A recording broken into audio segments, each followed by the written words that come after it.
Hey, YP.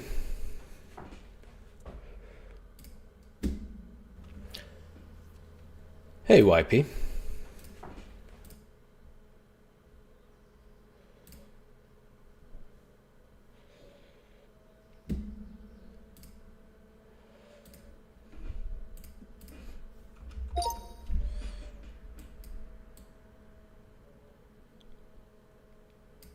Let me just get this set up a little bit better.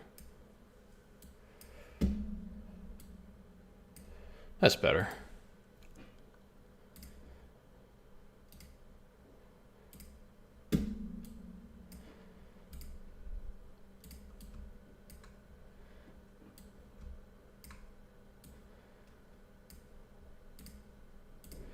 How does that look? That doesn't look good.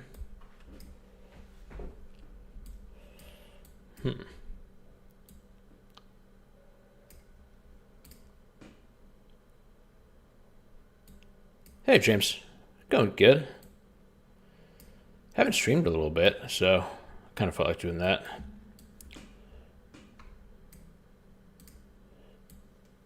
That's strange. I feel like the window size is kind of messed up from where I had it last. I haven't changed it. I haven't touched anything, but it looks kind of strange now. The size of the PDF in the window, but whatever.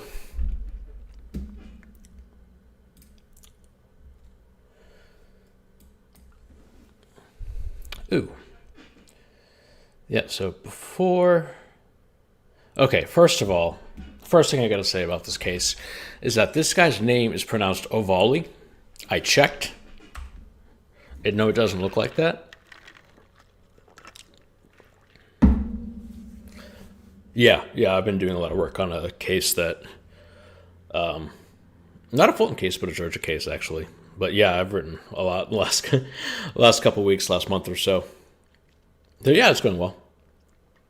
No Fulton stuff, but yeah. The name is Ovalle.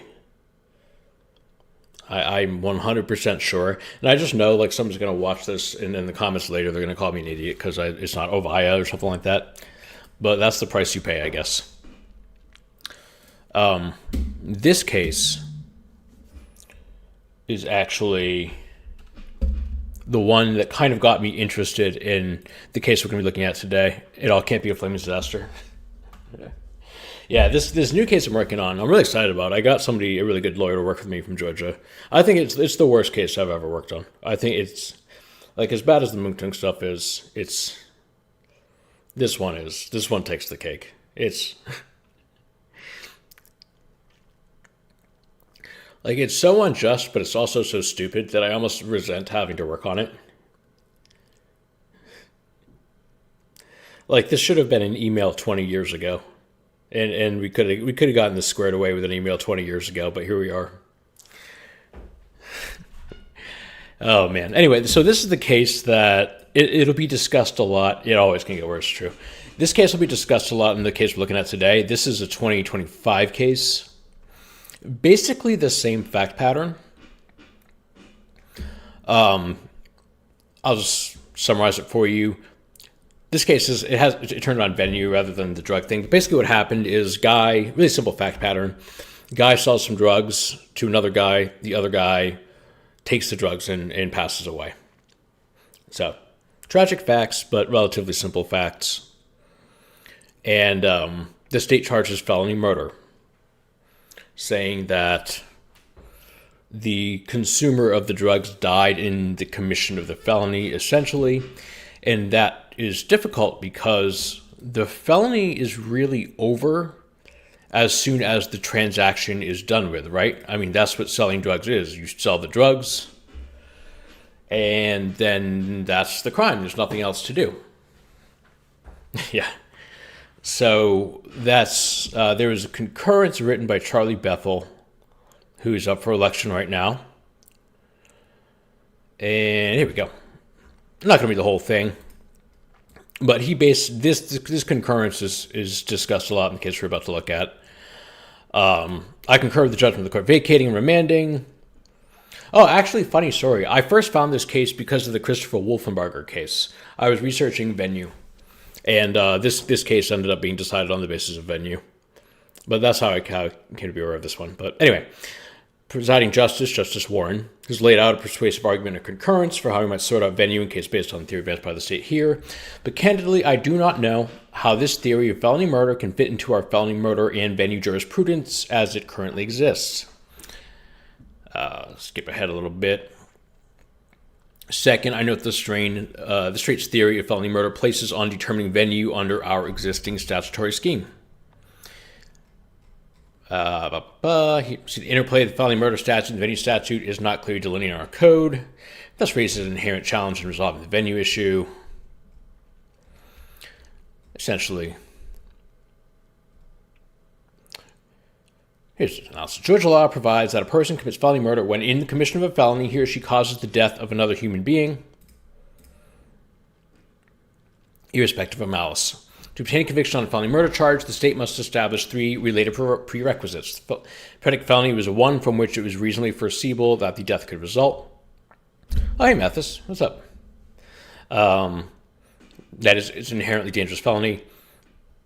The death was, in fact, the probable or natural consequence of the defendant's conduct, concept otherwise known as proximate cause. And 3, the death was caused in the commission of the predicate felony. While some questions about the state's ability to prove the first 2 requirements, there is serious doubt in my mind about the state's ability to prove the third under the circumstances of this case. And he gives a lengthy analysis. I'm not going to give the whole one, but basically this really is kind of the core idea. Here, then, there can be no question that the predicate felonies of sale and distribution of heroin and fentanyl, as they were charged in the indictment, were complete when Lewis delivered the drugs to the victim.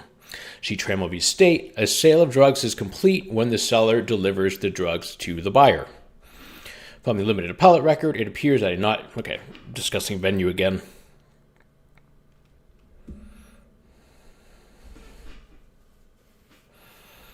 Eubanks is another case.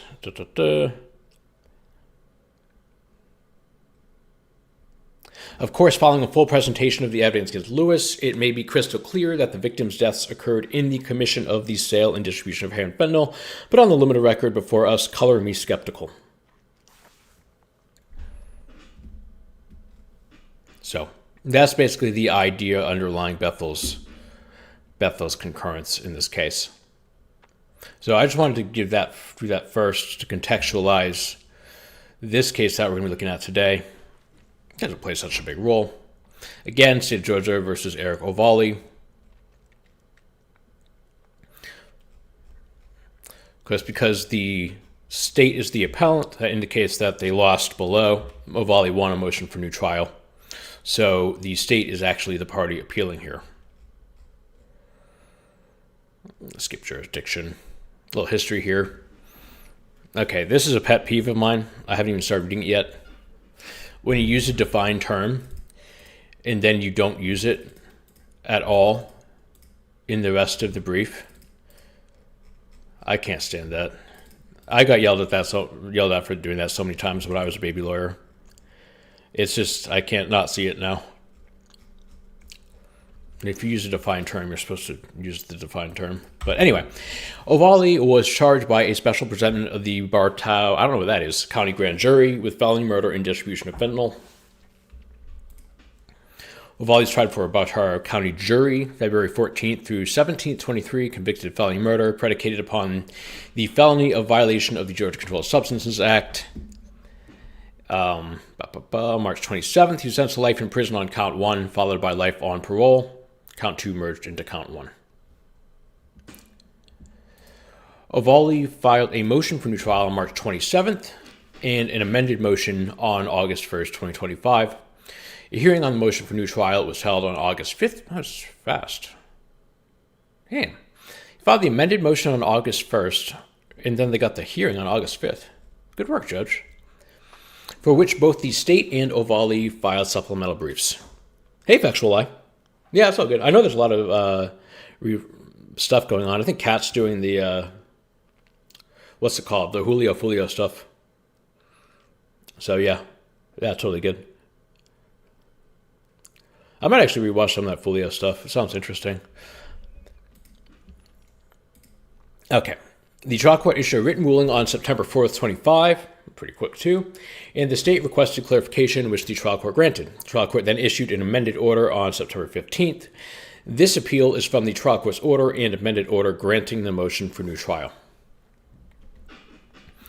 In its amended order, the trial court overturned count 1, felony murder, ruling the distribution of fentanyl had been completed, and therefore the death did not occur within the commission of the felony as required by the felony murder statute. Makes sense. Ovalle's amended motion for new trial raised a plain error objection to the pattern jury charge, but the trial court did not address that issue, or the proximate cause issue. The state filed timely notice of direct appeal on September 18th, 25.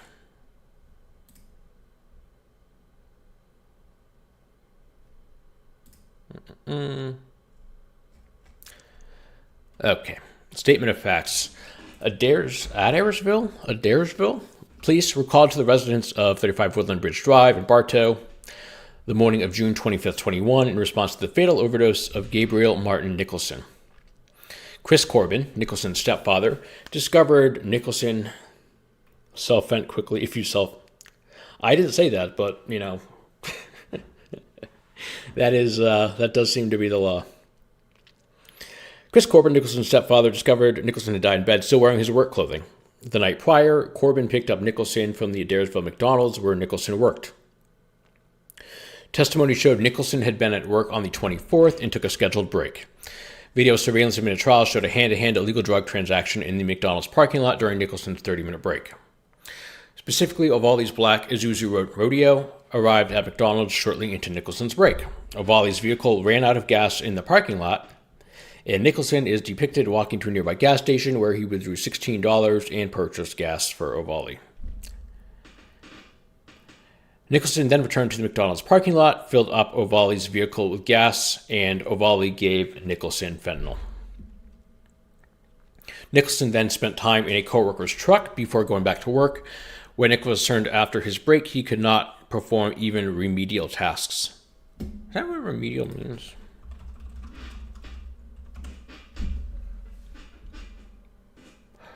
Is remedial the right word there? You know what? It doesn't matter. Okay. Co-workers who testified at trial noted Nicholson's cognition and condition rapidly deteriorated. The implication being he took the fentanyl. A supervisor at McDonald's called Nicholson's stepfather, telling the stepfather Nicholson was not well and needed to go home. Menial is a good word. That would work. Nicholson was picked up before his shift ended and went to bed around 8 that evening. Nicholson died in his bed between the night hours of June 24th and morning of June 25th, 2021. From the time Nicholson consumed the fentanyl at McDonald's, what does this footnote say?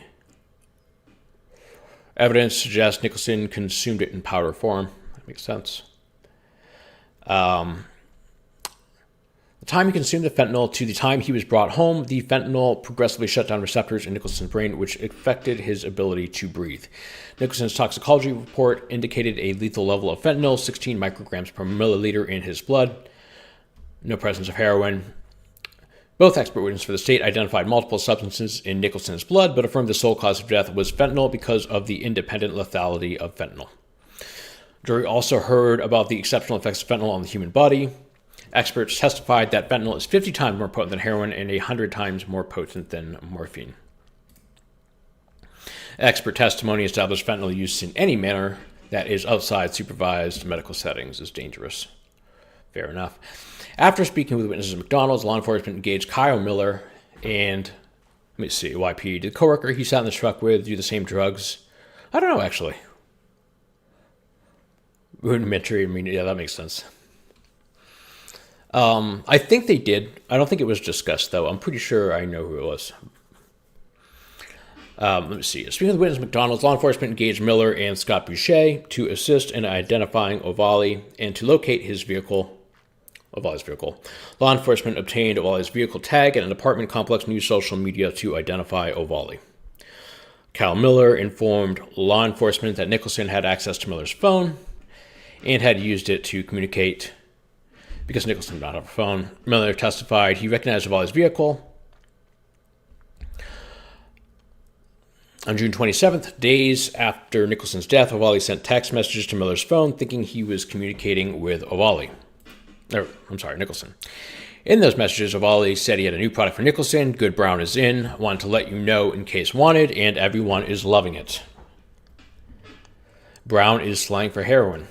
Ovalle did not know Nicholson had died from fentanyl toxicity as he engaged in his interview with law enforcement. Yeah, I think they were, James.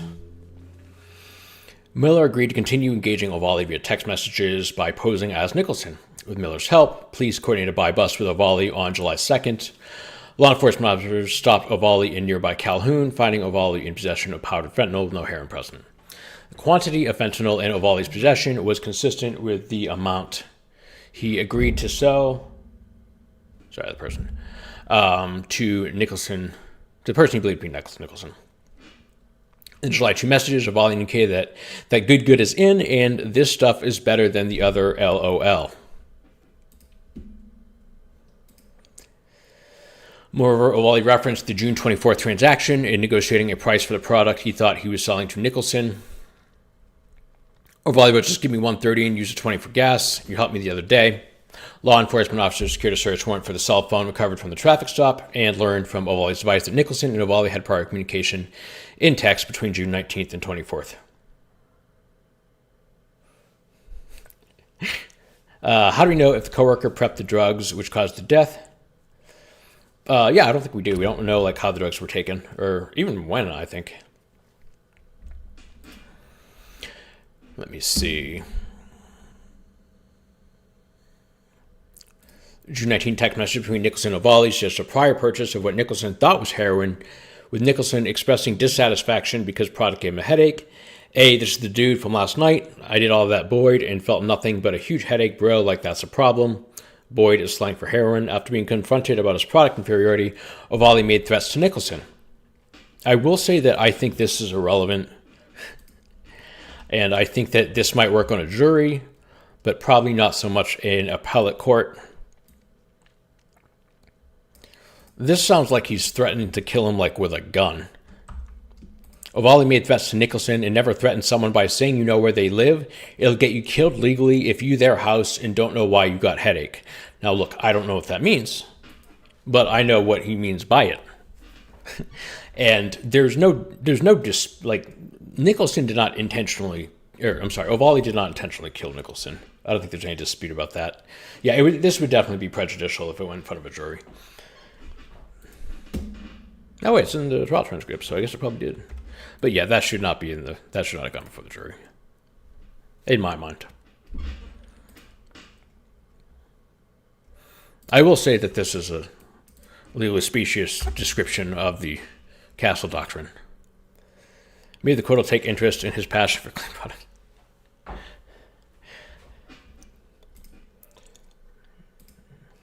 Okay, let's see here. Ovalle wrote further, one thing I don't do is play games. On the day Nicholson died, Ovalle reached out to Nicholson, to which Nicholson asked, yo, you re-up. Ovalle's prior dealings with Nicholson were admitted by him while in custody at the Gordon County Jail. What does this footnote say? Nicholson said it was fake and no good. Okay. Ovalle also admitted buying different products from a supplier before. State presented another act pursuant to 404B that showed Ovalle's intent to acquire a different product after Kelly Dawn Stewart, a former user and client, complained she had received an inferior heroin product from Ovalle.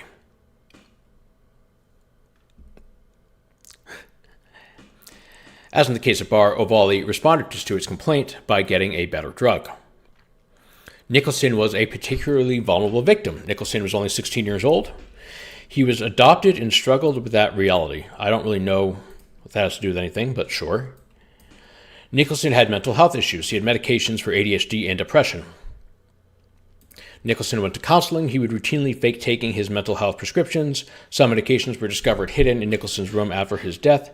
He had previously run away from his home. Alcoholics Anonymous reading materials and an AA chip were discovered in Nicholson's bedroom. Officers also located letters Nicholson wrote to his parents expressing guilt. Prior to his death, Nicholson had recently returned from a drug rehab facility. Ovalle, by his own admission, knew Nicholson was troubled. Ovalle agreed that they had been friends and that Nicholson had told him he was sick.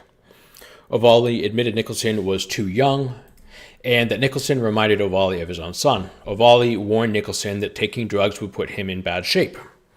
Ovalle admitted Nicholson was seeking heroin anything. Ovalle admitted that Nicholson said to him he'd been using for a year and inaudibly acknowledged the unique danger of providing drugs to an individual with withdrawals. Nicholson had obligations to the Bartow County Juvenile Court as he had been adjudicated delinquent since 2020 and was on probation. Because Nicholson was in rehab and inaccessible, juvenile probation administered drug screens. In 2 screens prior to his death, Nicholson never screened for an opiate class, but tested positive for marijuana and methamphetamine from a test the week before his death.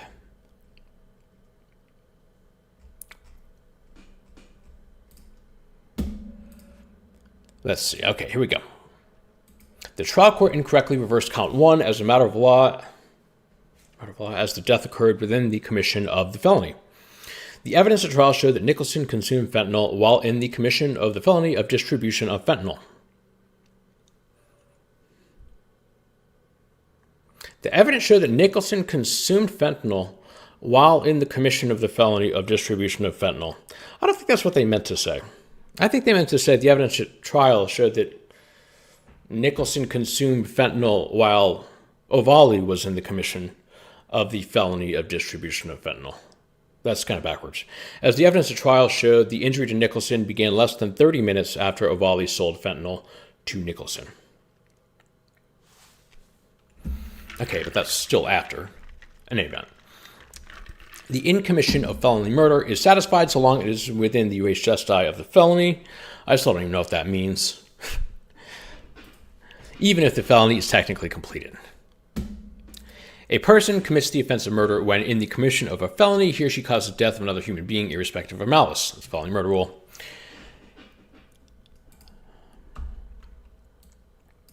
Kind of an important part there. The predicate felonies which are applicable to felony murder are not definitive. Wait. Predicate felonies which are applicable to felony murder and not definitive? Are not definitive, however. Only... I don't know. And not definitive. Maybe it's like the list of predicate felonies which are applicable to felony murder is not definitive.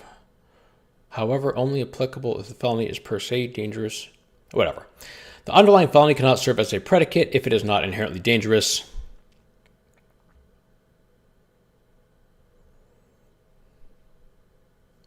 Oh, this is actually interesting.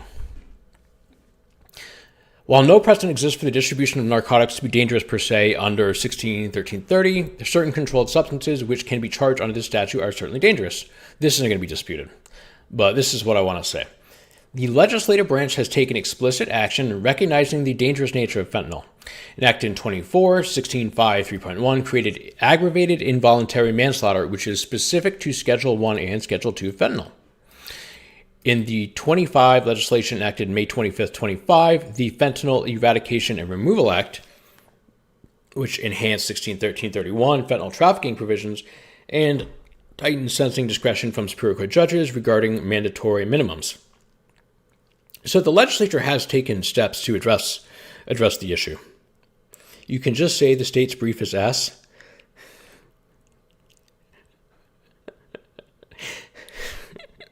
No comment.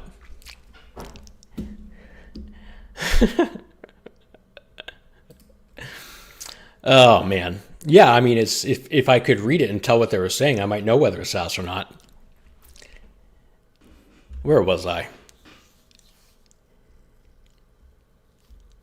Which part was that? Okay, I'll say this part was S. Where was it? The part that was incoherent? I can't even remember what I was reading. This one, the predicate felonies which are applicable to felony murder and not definitive, however, only applicable if the felony is per se dangerous or by its circumstances creates the foreseeability of death. That is an S sentence. You're not wrong.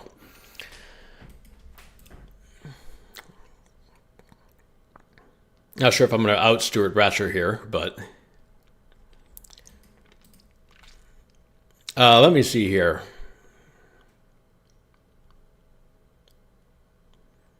Noted as the third requirement of felony murder, the predicate felony concerns the time and circumstances of death. That's Eubanks, which we'll take a look at probably. To occur within the commission of a felony, a death must be sufficiently close in time, place, and circumstances to a felonious act. Fair enough. The in-commission requirement may be satisfied even if the felony is technically completed, as long as the death is within the res justi of the felony. Hood v. State, Jones v. State, the felony must directly and materially contribute to the happening of a subsequently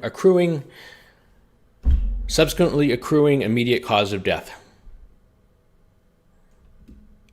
Yeah, you're not wrong, Stuart. Eubanks v. State. Okay, now we're getting into the case law. Is recent authority interpreting the limits of felony murder predicated upon drug distribution as found in 1613-30B. There, Eubanks kept a distribution supply of heroin. James says that doesn't make any sense. I agree. There, Eubanks kept, this is going to be a critical distinction. Eubanks kept a supply of heroin. The victim, who is disabled, came into contact with Eubanks' heroin, and she died as a result. Although Eubanks was not present at the time, the victim came into contact with the heroin.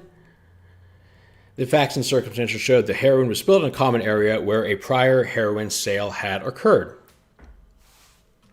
Thus, although the fatal heroin exposure did not occur during the defendant's actual possession and distribution, Eubanks' actions and the consequences thereof were contemplated as part of the crime of possession of heroin with intent to distribute. I don't really care for this argument because Eubanks had possession of the heroin. It was, at the time the disabled person came into contact with the heroin. Saying although Eubanks was not present, he still had possession. It was still his property. He was exercising dominion and control over the heroin. Unlike in Ovalle, where the transaction had occurred. It was a disabled person found Eubanks' heroin and consumed it. Although perhaps accidentally. Heroin was spilled in a common area where prior sale had occurred. So that's the issue. And this sentence is not really true. Thus, although the fatal heroin exposure did not occur during the defendant's actual possession, it kind of did though. But, okay. Let's see. Next up, heavily cited in Eubanks was Williams v. State. In Williams, the evidence showed that a home in which a one-year-old victim resided with siblings was a frequent venue for cocaine sales, even while the children were present. Trace amounts of cocaine were found in the vacuum cleaner, and witnesses identified a location where cocaine was routinely hidden in the living room couch.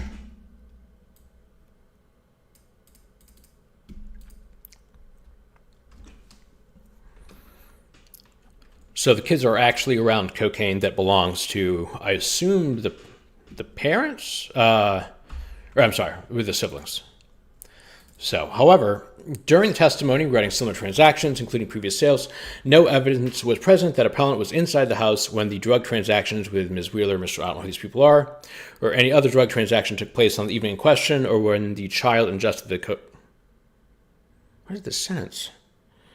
However, during the testimony regarding similar transactions, including the previous sales, no evidence was presented that appellant was inside the house when the drug transaction with Ms. Wheeler, Ms. Ward, or any other drug transaction took place on the evening in question, or when the child ingested the cocaine, and it was true that the only testimony about sales appellant made directly to others related to sales made prior to the evening that ended in the victim's death. A testimony regarding similar transactions. I don't know what that means, but okay.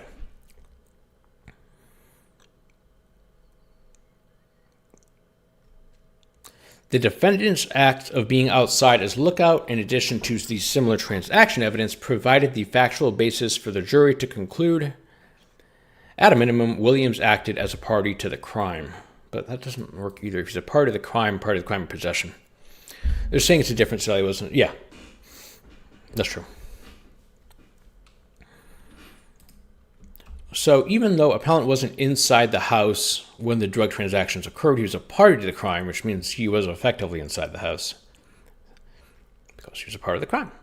Hood versus State contemplates another situation wherein, at the time of victim's death, Hood was...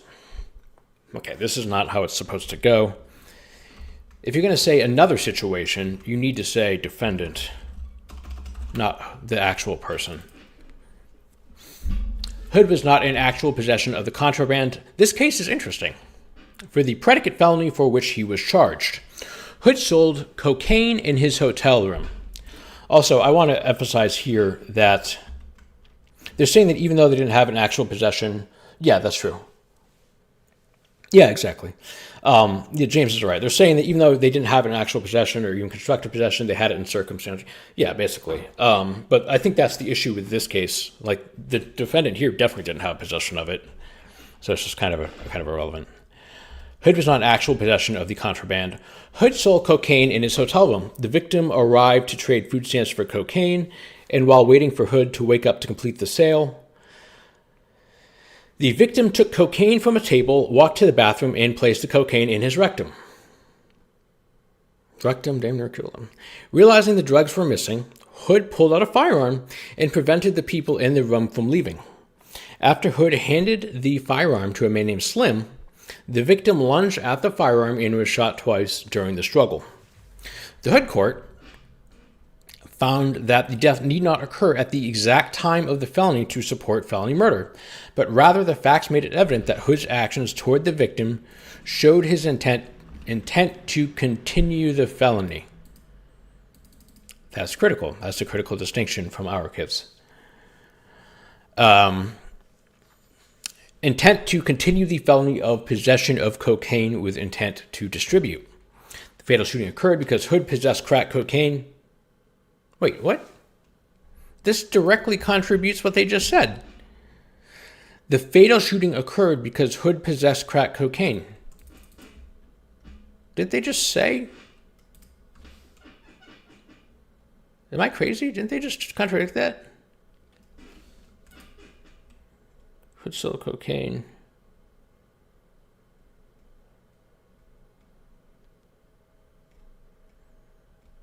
This seems to be intention. Intent to continue the felony of possession. Found the death need not occur at the exact time of the felony. But here they're saying it did occur at the time of the felony. The fatal shooting occurred because Hood possessed crack cocaine with intent to distribute. The Hood court found the death need not occur at the exact time of the felony. These things seem to contradict each other.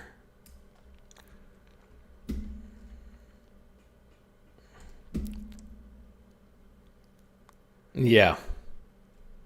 In any event, okay. In Lee versus State, 1999, I'm going back a ways. Lee was charged with felony murder with predicate felony kidnapping with bodily injury. There, possesses and had possession of, yeah, maybe. There, Lee abducted and shot the victim in the face in Pierce County, put her in the back of a pickup truck, and took her to another county where Lee shot the victim again, killing her. That seems different. Considering the res justi and the continuing control over the victim into another county,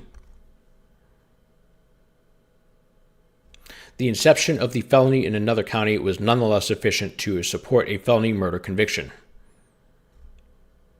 Justi and continuing control of the victim. I mean, yeah, that seems straightforward. Told otherwise would lead to the absurdity that a defendant who commits kidnapping with bodily injury in one county and abducts the victim to a second county where he kills her without malice of forethought. How is that not malice of forethought? Could not be charged with felony murder in either county.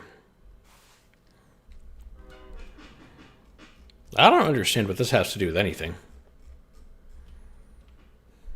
I mean, sure, that makes sense. Okay. Hold on a second.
Okay, there we go. I don't know what happened. This paragraph. In Chua, the Palmer's licensed doctor prescribed prescriptions to the victim over a prolonged period of time and in violation of law, as prescriptions were not issued for legitimate purpose. Evidence of trial showed an unusual and inappropriate relationship between Chua and the victim. The state presented facts showing Chua had the victim living with him as a housemate, knew of the victim's abuse of drugs, knew the victim's medical history, and Chua's acts on the day of the victim's death suggested consciousness of guilt. The methadone pills, which the victim took on his own, were provided by Chua via prescription given to him 6 days prior. Despite the last distribution of pills to the decedent 6 days prior, the court upheld the felony murder conviction. This case was, this conviction was actually vacated. There was some shenanigans going on. So although these facts are still useful for precedent, I'm not going to get into it, but it's an interesting situation. Compare Smith v. State. In Smith, the evidence showed multiple defendants were engaged in a fists and feet aggravated assault inside a club. Following a break in the conflict, which spilled into the parking lot, the victim was shot.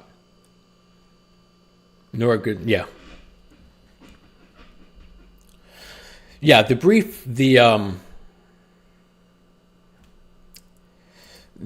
defendant's brief will address the difference between this case, so that's why I'm not going to go into that so much right here.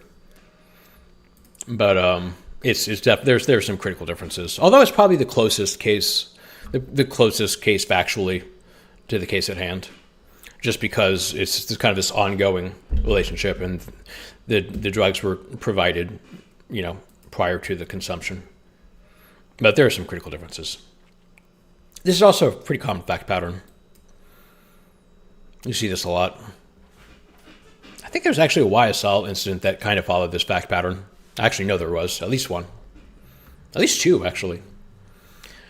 We have a fight inside, then a shooting outside. Okay, the Smith court noted that the fight prior to the shooting appears to have ceased for a moment in time, and therefore the defendants who engaged in the fight in the bar could not be held responsible for the shooting in the parking lot. Makes sense. There's no nexus between the fight in the club and injuries sustained from the shooting in the parking lot.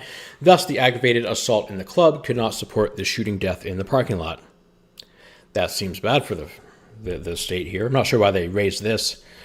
It seems like as soon as the first felony, the ag assault, ended, it had no application to the subsequent injury. Nor are the facts in the case at bar akin to the words of skepticism provided by this court's concurrence in Lewis versus State. That's the case we looked at the beginning of the stream. This one here by Charlie Bethel.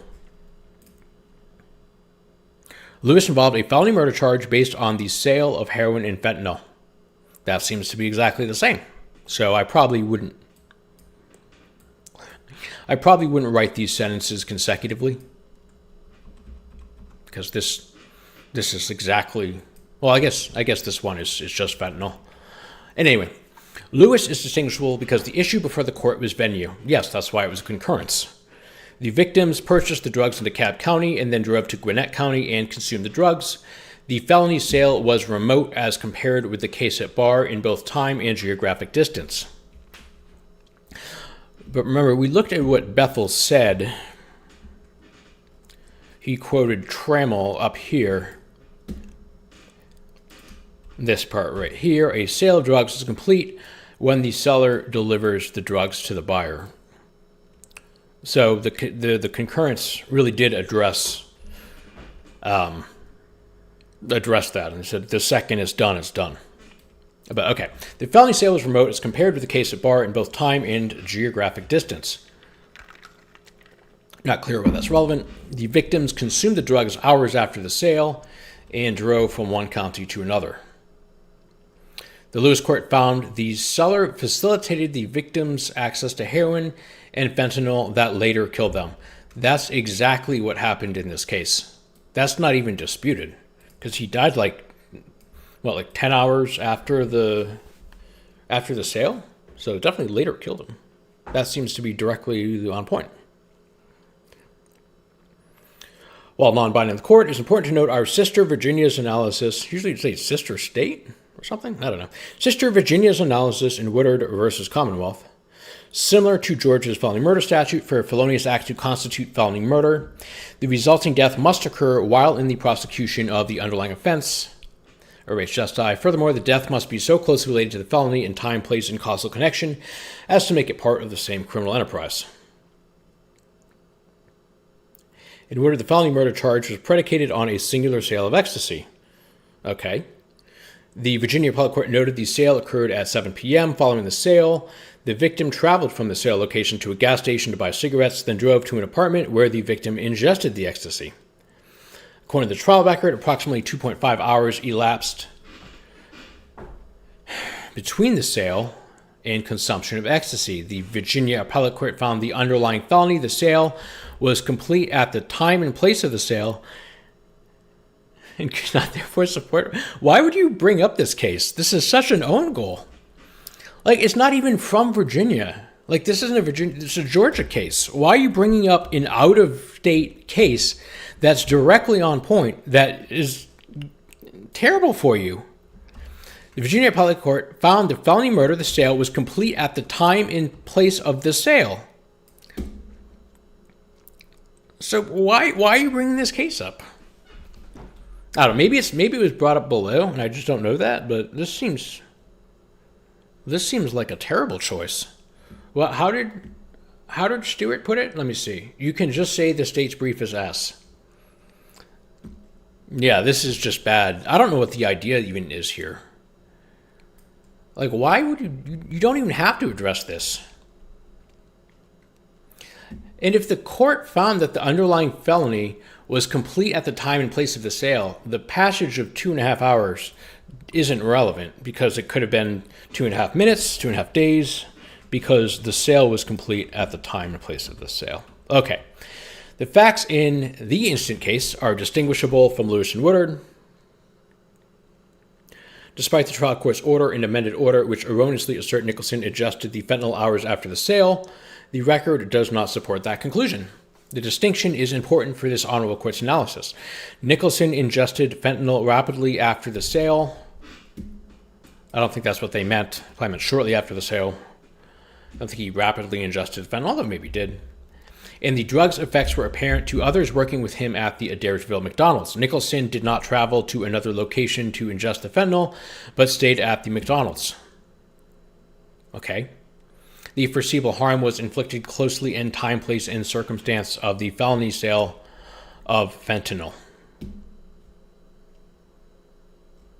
I don't know why you're saying a Eubanks there. But again, this doesn't distinguish Woodard, because Woodard said the felony is done when the sale is complete. That's really the issue here. Even if this is true. Did they call 911? No, they called his dad to come pick him up from work. I don't think this is addressed in the briefs, but one of the things I'm wondering is if he took fentanyl at like 2 or 3 in the afternoon, or some point in the afternoon, then he took more at night. Because my understanding of the effect time of fentanyl, that would make more sense. Like, say he takes some at 9 o'clock at night after going to bed, or supposedly going to bed, and that's what killed him. That kind of seems to line up more with the effect time of inhaled fentanyl.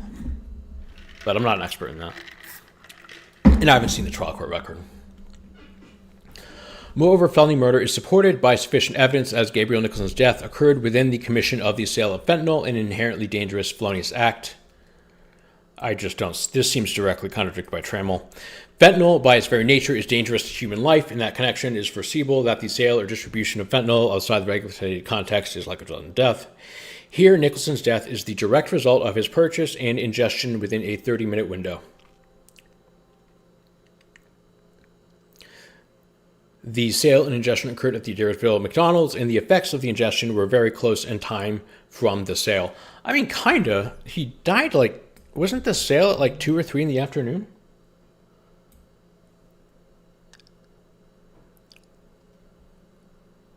Hold on, I think Stewart talked about that.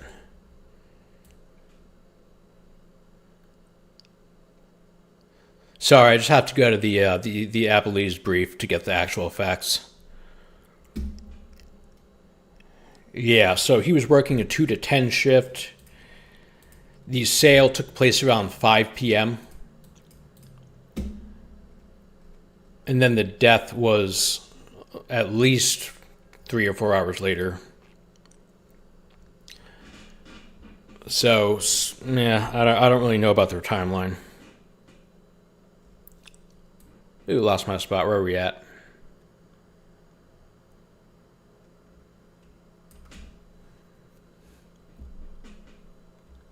So vague, so pedantic, so ass.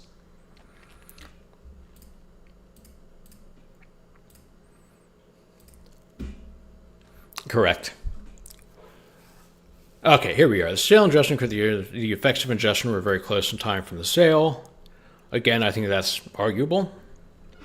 God, I'm going to keep doing this. Ovalle's sale of fentanyl directly and materially contributed to Nicholson's death. I don't think that's in dispute. The state is not seeking to categorically rule that every felony distribution or sale of drugs can support a felony murder charge. I don't know why you need a citation here.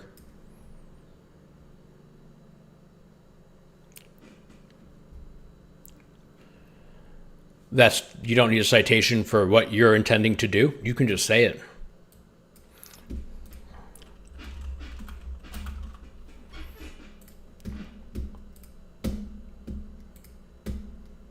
I'm actually going to give you guys an example of this real quick.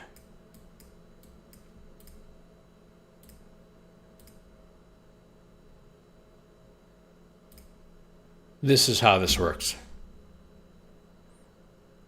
What is your source? Literally us. Okay. Rather, the state asked this court to examine the evidence presented at trial, which contemplates the res justi of the felony. Examine the evidence presented at trial, which contemplates the res justi of the felony charge in connection to this victim and the circumstances surrounding Nicholson's death.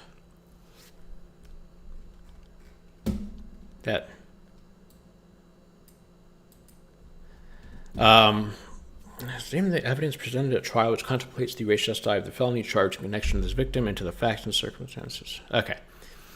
The in-commission of inquiry is fact-specific in relation to the felony. Eubanks, State v. Phillips.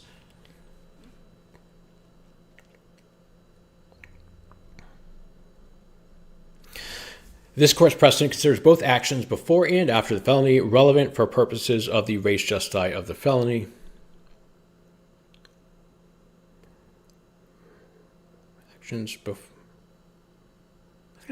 Actions both before and after the felony. Okay. Westmoreland states the underlying felony continues during the escape phase of the felony. If there is continuous pursuit immediately organized and the felony terminates at the point the perpetrator has arrived at a place of seeming security or when the perpetrator is no longer pursued by the authorities. This is a really common felony murder fact pattern. I checked to confirm that my instinct was right. These cases relate to basically sort of paradigmatic example of there's a bank robbery and the bank robbery goes wrong and there's a police chase and, there's a car crash during the police chase and people die. That's kind of the classic example of what felony murder is. And that's what they're talking about here. But again, that doesn't really relate to the instant facts.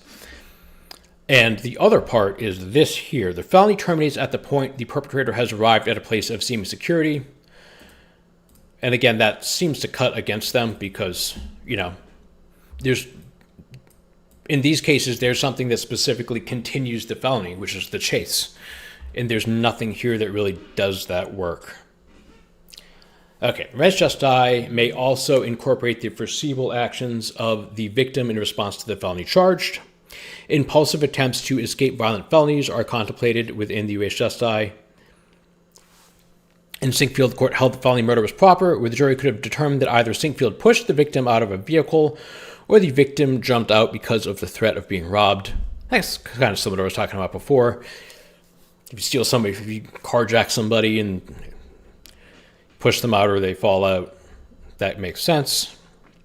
Moreover, our precedents also consider victim vulnerability as an important factor when considering the res gestae of the underlying crime. See, this would be a good place to have a citation. Vulnerability is a factual component heightening the foreseeability element in conjunction with the commission of the crime. Felony murder predicated upon possession with intent to distribute, where facts supported the death of a 1-year-old child upon the unmistakable conclusion that the victim ingested the deadly dose of cocaine after finding it in the place where appellant stored it to sell to others. I don't think that really goes to what they're saying it does. Vulnerability heightens the foreseeability element. Death upon the unmistakable conclusion of the victim. This doesn't seem to be anything about foreseeability. It seems to be about what happened rather than about what's foreseeable. Unmistakable conclusion that the victim ingested the deadly dose of cocaine after finding it in the place where the appellant stored it to sell to others. I mean, sure, I can see that being felony murder, but that doesn't really seem to be about foreseeability. See also Williams versus State. That's the same case. Victim was a drug addict who had been in and out of treatment programs. I actually have this case open. I don't remember why.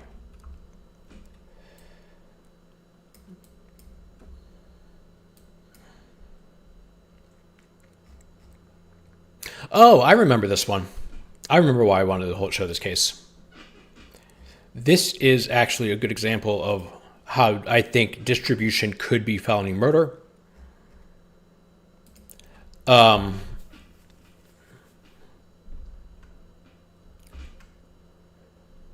There we go.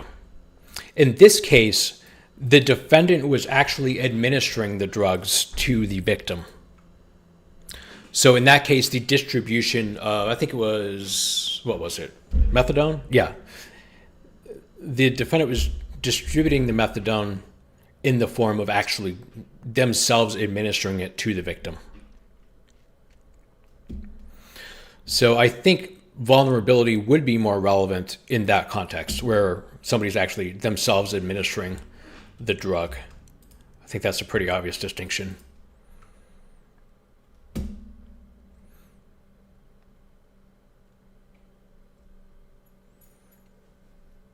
I believe the same was in Eubanks. Oh, wait, no. Eubanks was different because it was possession of heroin with intent to distribute. That's right. We talked about that already. Justice Pinson, the GOAT. Carter versus State. Victim had drug and alcohol problem and had been in at least one drug treatment facility in the past. I don't know what that does with foreseeability. Treadaway versus State, which I actually might steal. Shout out to this case for giving me this information. But this had to do with a motion for a new trial. It gave me some useful stuff. Is that a liquid that you drink? Methadone? I don't know. Treadaway versus State involves a woman beating her husband to death with a broomstick. I don't know that really has a lot to do with the instant case.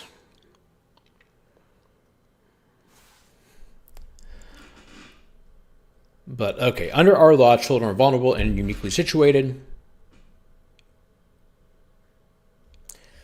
It is odd that they're going to cite a Supreme Court case in support of that proposition rather than some kind of Georgia thing, but whatever. That's not really disputed. In Westmoreland, the facts showed Westmoreland was jointly involved in 2 burglaries. A neighbor noticed the suspicious nature of a vehicle in its location, which prompted law enforcement to attempt to stop the vehicle from leaving the area. Westmoreland drove the vehicle up and down the interstate, ultimately colliding with the victim's vehicle. During the escape, he was charged with felony murder predicated upon the burglary from which he was in the process of fleeing, which resulted in the collision causing the death of the victim. The court rejected the argument that the burglary had been completed before the death. Rather, this court found the matter was within the res gestae of the felony. Again, that's consistent with what I remember about felony murder law in general. And again, remember what we discussed before. if they had reached a place of safety where they were not being pursued, it would not be within the res justi.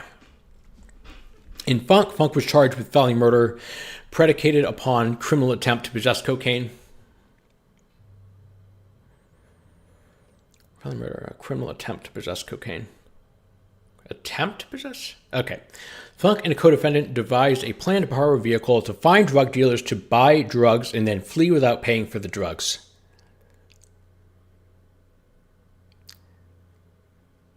That is some crackhead energy right there. You're just...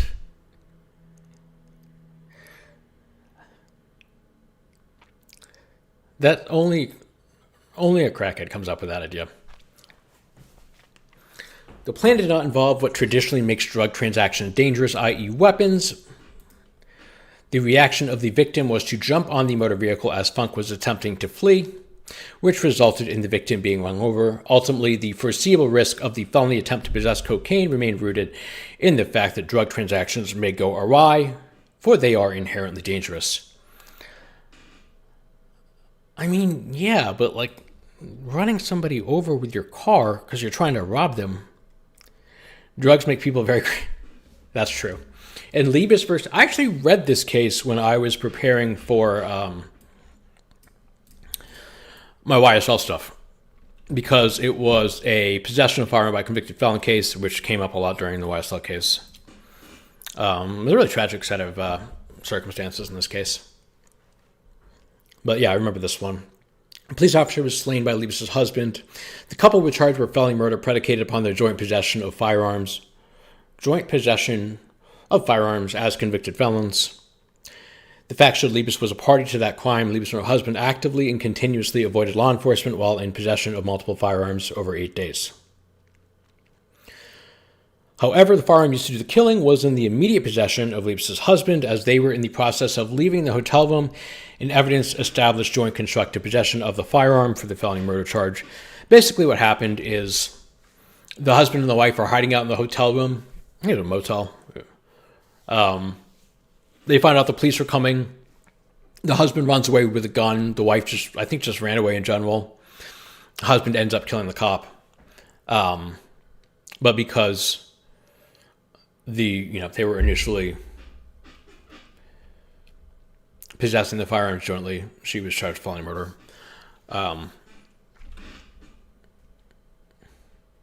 This also doesn't help them, by the way. I'll finish reading it. The constructive possession remained from the point in which both were leaving the hotel room, where spatial proximity existed, to the point in which Liebes' husband actively resisted officers. The couple separated spatially when the husband tried to avoid arrest by running behind the motel. The Liebes court's analysis hinged on the facts and circumstances leading up to the officer's death, even though Liebes was not the individual who pulled the trigger and was a distance away from the weapon. This one also doesn't work. I don't think it helps their case, the state's case here, because the court found that the wife had constructive possession of the firearm when that firearm was used to kill the officer. And that's not going to be the case here. Ovalle didn't possess the drugs when Nicholson consumed, when the victim consumed the drugs. So there's not really an ongoing possession issue. Here, the res justi, this annoys me because they're not italicizing res justi consistently.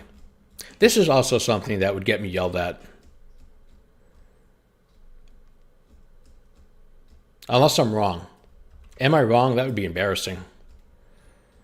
Ooh, did they do it every time? No, I need to see this for sure.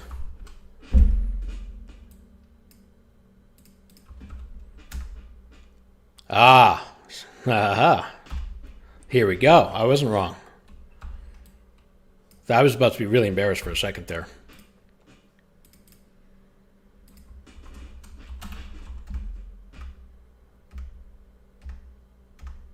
Okay, so they started italicizing here. Fair enough. At least two people. Yeah, that's true. There we go.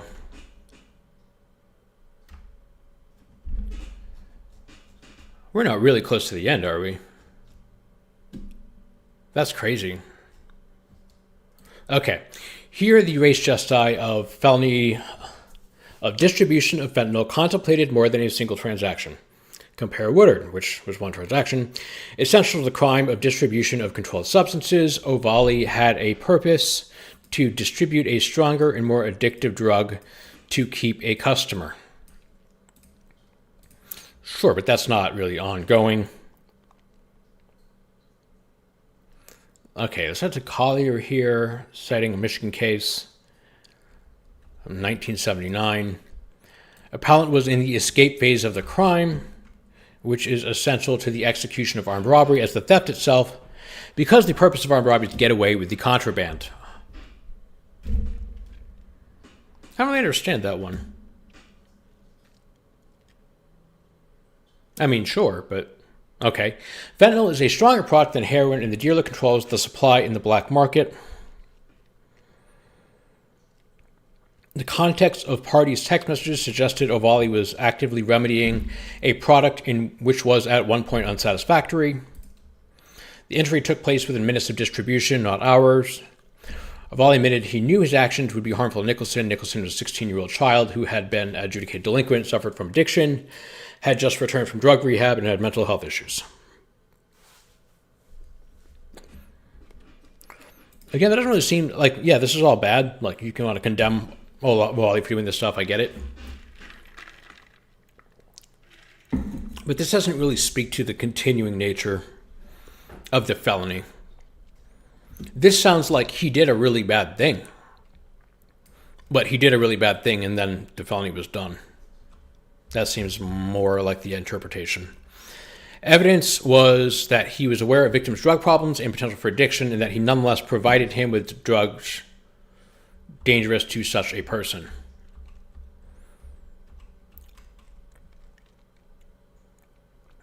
Ovalle offered to who he thought was Nicholson a discounted product on a July 2nd, 21 attempted transaction, evidencing his motive to keep Nicholson. 1979. 1970-something? 1970s. Okay. In total, the evidence presented by the state provided a complete picture of the inappropriate drug dealing relationship. Sorry, I don't know what an appropriate drug dealing relationship would be. Provided a complete picture of the inappropriate drug dealing relationship between Ovalle and Nicholson. Ovalle's initial inferior drug, initially supplied to Nicholson, added to the reasonable foreseeability that a subsequent transaction with a newly supplied and more potent drug to retain Nicholson as a user would provide a lethal consequence. Again, I don't think this helps because this is looking sort of backwards in time towards the past transaction. And, foreseeability isn't enough. I mean, obviously any drug dealer doing any drug sale can foresee that somebody may overdose. That doesn't really get you to felony murder. Yeah, I know. You've been talking about Terry for a while. I need to listen to that podcast. I started listening to that podcast like a year ago when you first started telling me to listen to it. I should just reread the opinion, to be honest.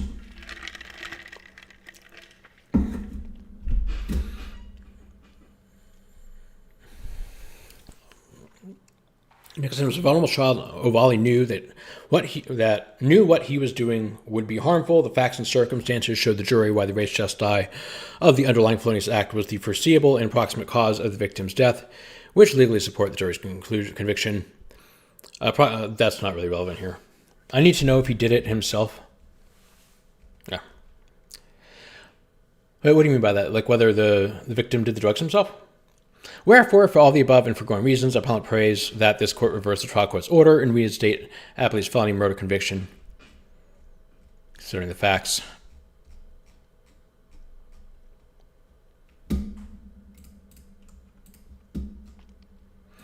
Okay, so next we're going to turn to yeah.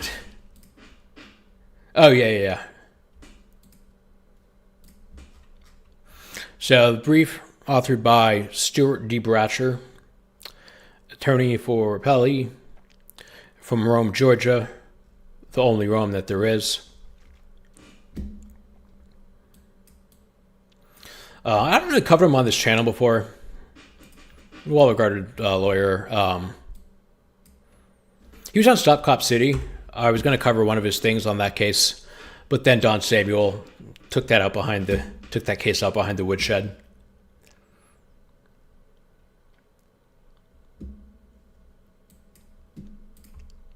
And was no longer necessary to do much Stop Cop City analysis.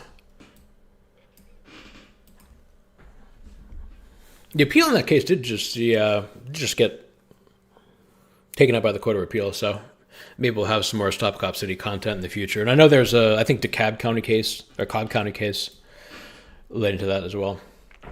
So maybe we'll see some more Stop Cop City stuff in the future. But in any event, here we go. Brief of appellee. Erik Ovalle sold drugs containing fentanyl to Gabriel Nicholson.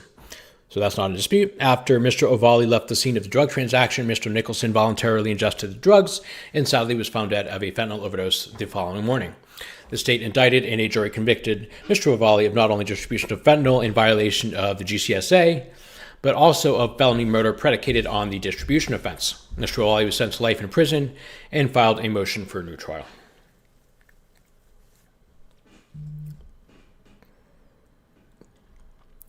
Finding itself faced with the classic square peg round hole predicament that members of this court have recently recognized. That's quoting Sarah Warren in Lewis, I believe. Yeah. Oh, Bethel. I was wrong. There were two concurrences in that case. When the state attempts to prosecute drug sale overdose cases as felony murder... Wait. Oh, sorry, I read that wrong. Finding itself faced with the classic square peg round hole predicament that members of this court have recently recognized when the state attempts to prosecute drug sale overdose cases as felony murder, the trial court granted Mr. Ovalle's motion for new trial. Specifically, the trial court correctly granted the motion for new trial on the felony murder count of the indictment because the evidence was not sufficient to establish that Mr. Ovalle was in the commission of the distribution of fentanyl at the time the injury to Mr. Nicholson was inflicted as required by the felony murder statute.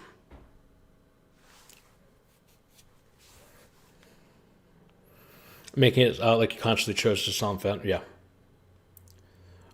Yeah. There's going to be some. This brief's going to address that. The distribution of fentanyl was already completed, and the injury did not occur within the res gestae of the distribution. The trial court was correct, and this court should affirm. The person who wrote this is in chat. He was perhaps briefly in chat. I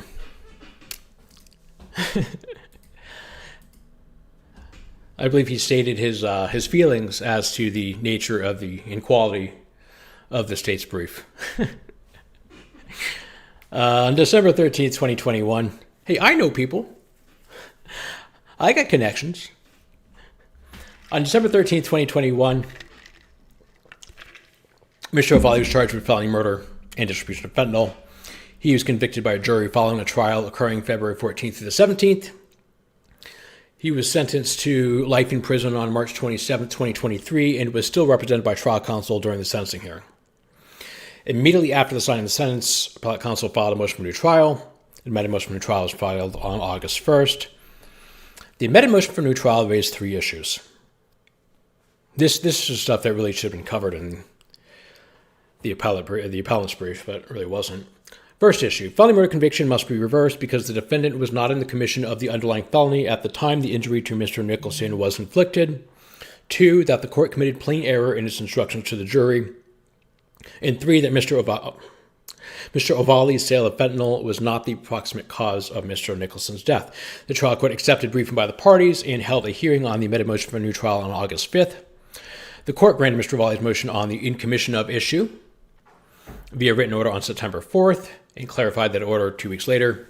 Because the court granted Mr. Ovalle's motion for a new trial on the in commission of issue, it decided to reserve ruling on the 2 remaining issues. Let's see. Okay, now we're going to have a better description of the facts, so I'm going to read through this. Normally I would just skip the statement of facts in the second brief, but I think this clarifies some stuff. On June 24th, the decedent, Mr. Nicholson, was employed at McDonald's in Adairsville, Bartow County, Georgia. Georgia has 159 counties, by the way, which is far too many. I probably need to say that every stream. Nicholson was 16 years of age at the time and was approximately 3 weeks from having left an inpatient drug rehabilitation facility. He did not have his own car or cell phone and relied on co-worker Kyle Miller for phone usage and transportation to work. On June 24th, Miller and another co-worker, Scott Boucher, picked up Nicholson around 1:30 for a 2 to 10 p.m. shift at McDonald's. Mr. Nicholson appeared to behave normally until he took a 30 to 35-minute break somewhere around 5 p.m. During that break, Mr. Nicholson met with Mr. Ovalle, who came to McDonald's parking lot and sold Mr. Nicholson drugs containing fentanyl. So this is a relevant footnote. This kind of gets to what some of you are asking about. All the evidence presented at trial overwhelmingly indicates that Mr. Ovalle, like Mr. Nicholson and everyone else involved in the case, believed that the substance sold was heroin rather than fentanyl until the autopsy and crime lab results were returned. And there's quite a few citations to the record. Nonetheless, the defendant was charged with selling fentanyl in count 2, and the jury was correctly instructed on the specific knowledge and intent requirements as to the substance at issue, and convicted as the charge was set forth in the indictment. While close, Appellee did not contest below and does not contest now that the evidence was sufficient to satisfy the standard review under Jackson's efficiency. So it was not knowing sale of fentanyl, but you don't get to say, oh, I thought I was selling heroin. I mistakenly sold you fentanyl instead. Not a defense. Let me see. Mr. Nicholson initiated the purchase of the drugs from Mr. Ovalle through the use of Miller's phone, and Mr. Ovalle completed the sale to Mr. Nicholson in the parking lot of the McDonald's. Upon completion of the sale, Mr. Ovalle left the parking lot of the McDonald's.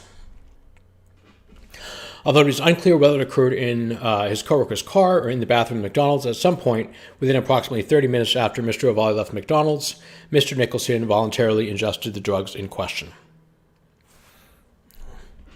It has not been alleged or claimed that Mr. Nicholson was in the presence of Mr. Ovalle when he voluntarily ingested the drugs, or that Mr. Ovalle had any influence over the amount of drugs that Mr. Nicholson chose to ingest at one time. And again, that's going to distinguish some of the other cases that we read previously, that we looked at in the prior brief, where the distribution consists of literally administering the drugs to the helpless or vulnerable victim. The Ovalle is gone by the time these drugs are taken. When Mr. Nicholson returned to work from his break, several of his coworkers noticed that he was experiencing slurred speech, difficulty standing, and was not feeling well. Despite being given an additional 30-minute break, management made the decision to call Mr. Nicholson's parents to pick him up rather than have him complete the shift. Sometime in the late afternoon, Mr. Nicholson's adoptive stepfather, Chris Corbin, picked him up. So again, we're talking, he had a 30-minute break, then an additional 30-minute break, so it's an hour passes before the father picks him up. So we're talking about a considerable amount of time here. Mr. Nicholson explained his symptoms to Mr. Corbin as marijuana withdrawals, but Mr. Corbin believed that Mr. Nicholson was under the influence of alcohol. At approximately 8 p.m., Mr. Corbin gave Mr. Nicholson Benadryl, and Nicholson went to bed. The next morning, approximately 8:40 a.m., Mr. Corbin found Mr. Nicholson deceased in his bed. 2 to 3 days after Nicholson passed away, Mr. Ovalle sent a text message to Mr. Miller's phone, believing he was speaking to Mr. Nicholson, to discuss the possibility of another sale. By that time, Miller was in contact with Detective Cody Jones, who was investigating the death, and Detective Jones instructed Miller on how to respond to arrange another transaction. Officers with the Gordon County Sheriff's Office, where Mr. Ovalle lived, conducted a controlled traffic stop on his vehicle on July 2nd while he was on the way to meet who he believed to be Mr. Nicholson. A search of Mr. Ovalle's vehicle revealed drugs having the physical appearance of heroin that tested positive for fentanyl. Mr. Nicholson's autopsy revealed the presence of several central nervous system depressants, including fentanyl, bupropion, Wellbutrin, diphenhydramine, Benadryl, and propranolol. Those results did not exclude the possibility of heroin as well, because heroin and its metabolites leave the body rapidly. Ultimately, the medical examiner concluded that he died of an overdose of fentanyl. So I think that kind of clarifies the facts a bit better than the appellant's brief. Okay. The trial court correctly reversed Mr. Ovalle's conviction of felony-murder because he was not in the commission of the predicate felony at the time the injury to Mr. Nicholson was inflicted. Straightforward. person commits the offense of felony murder when in the commission of a felony he or she causes the death of another human being, irrespective of malice. This court has noted that this statute contains at least 3 requirements that the state must prove beyond a reasonable doubt. First, the underlying felony must be inherently dangerous. Second, the defendant's conduct must have been the proximate cause of the death of the victim. Finally, the death must have been caused in the commission of the underlying felony. While these 3 requirements are often related and have been commingled in prior cases, they each constitute separate and distinct requirements that must be proven by the state in a felony murder prosecution. I'm about to say this below, but just so we're here, he doesn't dispute this. This one was raised as in the motion for new trial as a ground for reversal, but ruling was reserved, and then this is the one that was the ground on which the motion was granted. Appellee not claim below and does not claim here that the predicate felony was not inherently dangerous. While appellee did raise a claim that he was not the proximate cause of the death of Mr. Nicholson below, the trial court expressly declined to rule on that question in light of the fact that it granted his motion on the in commission of requirement. Thus, the only issue on appeal is whether Mr. Ovalle was still in the commission of the predicate felony of distribution of a controlled substance when the injury was inflicted on Mr. Nicholson. He was not, and the trial court's ruling should be affirmed. Very good. A homicide is in the commission of the predicate felony when the injury leading to the death of the victim is committed, 1, prior to the completion of the predicate felony, or 2, after the felony is technically completed if it occurs within the res gestae of the felony. As discussed below, it is beyond dispute here that the underlying felony was technically completed prior to the injury leading to death was inflicted on Mr. Nicholson, which leaves only the question of whether the injury was committed within the res gestae of the predicate felony. In order to fall within the res gestae of the predicate felony after it is technically completed, the injury leading to death must be inflicted at a time that is at least concurrent in part and be a part of it in an actual material sense. Moreover, the homicide and predicate felony must be closely connected in point of time, place, and causal connection.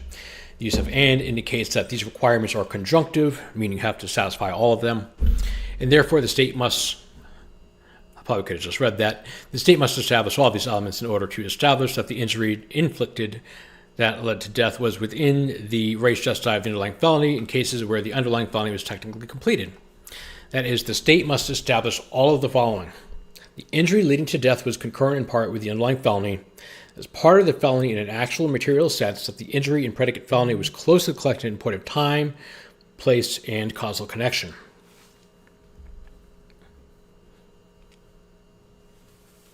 Here, the injury leading to Mr. Nicholson's death was not inflicted before the commission of the predicate felony was completed. True. Because it was not inflicted within the res gestae of the underlying felony, because it was not concurrent in part with the underlying felony, and was not closely connected in point of time. Yeah, I mean, I think certainly all of these are valid, but I think this one's just open and shut. It was very clearly, it's a simple felony. It was completed by that point. They had a quantum entanglement, exactly. The uniqueness of the in commission of requirement of the felony-murder statute is that it is focused on temporal proximity of the felony to the homicide and location of the felony in reference to the homicide. Causal relation between the felony and homicide is also a factor, but this element of analysis necessarily blends into other elements such as proximate cause. In order to conduct this analysis, it is necessary to determine what constitutes the homicide as well as the endpoint of the predicate felony. Makes sense. You need to know when both of those things occurred, determine whether they overlap. Here, the felony was technically completed before the injury leading to death was inflicted, and therefore the only determination of whether the injury was inflicted that led to the death within the res gestae of the predicate felony, it was not, because it was not sufficiently close in point of time. For the purpose of the felony murder statute, the relevant question is when the injury leading to death is inflicted. The court has repeatedly made clear that for purposes of this analysis, the portion of the homicide that matters for purposes of determining whether a homicide is committed in the commission of the predicate felony is when the injury leading to the death of the victim is inflicted. When the injury leading to the death of the victim is inflicted. State, the death need only be caused by an injury which occurred during the race just die. It makes sense, of course, if going back to the car crash, the bank robbery car crash example, say the car crash happens on Monday, the bank robbery and car crash happens on Monday and then the person dies on Friday. You're obviously looking at the time of the crash is kind of the measuring stick that you use. Let's see, on Smith v. State, which I think we looked at somewhere. Overturning a murder conviction where defendant committed aggravated assault and injured the victim, but those injuries were non-fatal, and victim died from gunshot wounds from a shooting minutes. Oh yeah, that was the club. That was the club case. When there was a fight inside the club. We looked at that in the last case, in the last brief. Here, the injury to Mr. Nicholson occurred when he voluntarily ingested the drugs sold to him by Mr. Ovalle as much as 30 minutes after Mr. Ovalle left the location where the sale occurred. The state does not and cannot assert that Mr. Ovalle was present when Mr. Nicholson decided how much of the drugs to consume, that Mr. Ovalle assisted in administration of the drugs, or had any influence over how Mr. Nicholson ingested the drugs. Makes sense again.